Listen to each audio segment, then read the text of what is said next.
Peter, what struck me, in your work is the idea that, narcissists, I mean, for narcissists, chaos isn't disruption. It's a kind of a baseline.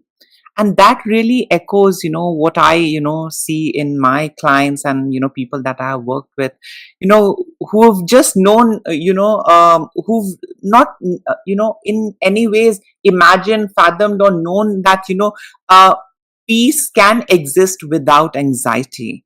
Their, version and idea of peace is chaos, drama, anxiety, stress. It's never peaceful, but everything else.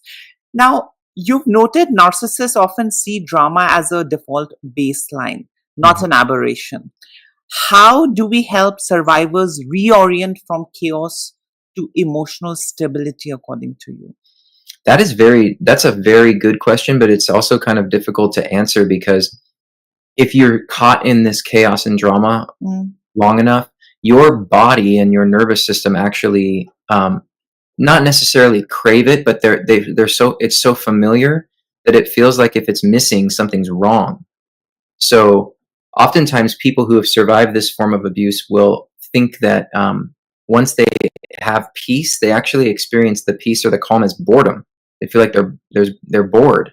Something's missing because they're so used to this jolt of energy or adrenaline to try to react to the drama. So they can experience these depletions in energy or excitement or interest if that is missing. So people who are narcissistic, though, they actually don't get worn out by that type of drama. They're almost immune to it. It's kind of just like the way they operate. So they're not as fatigued and worn out by it as the victim. And so wow, that hits home. So true.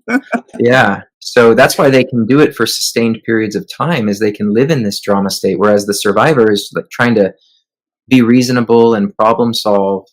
But the side effect of being exposed to it for so long is actually that you almost start to expect it, and you need to not unlearn it, but you need to learn that that's not necessary. And there can be fulfillment and peace that is not mixed with anxiety and chaos, as you mentioned. I mean, there is a way to live connected and collaborative without any drama.